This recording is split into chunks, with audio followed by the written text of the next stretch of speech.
एते छोट साइजर बालगोपाल वस्त्र केते सुंदर लगुच देखंतु। हाय सांग माने आपण मानक स्वागत करुच्ची मोर एई नुआ वीडियो को। आगरू बालगोपाल बड़ बड़ साइजर वस्त्र करके देइथिले आपण मानक देखैथिली, किंतु एबे छोट साइजर बालगोपाल वस्त्र ऑर्डर आछि। आज एथिपे प्रथमे मु कपड़ा काटुची, तापरे ताकू सिलाई करिके ताकू शेष करिवि। देखिबा केते सुंदर देखाउची वस्त्रटी।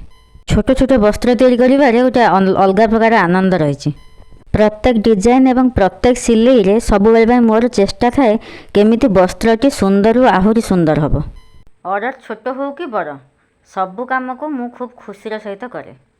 विभिन्न साइजर वस्त्र थाए, मूर्तिर साइज नहीं कपड़ा बा वस्त्र ऑर्डर आसता, से हिसाब रे आमको करिके डेलीवरी देवाको पड़ता है। बालगोपाल ये छोटिया वस्त्रटी आपण मानक केमिति लागिला कमेंट करी निश्चय जनइबे। भल लगी मो चैनल टी लाइक शेयर एवं सब्सक्राइब निश्चय करेंगे। रही सांग माने, जय जगन्नाथ।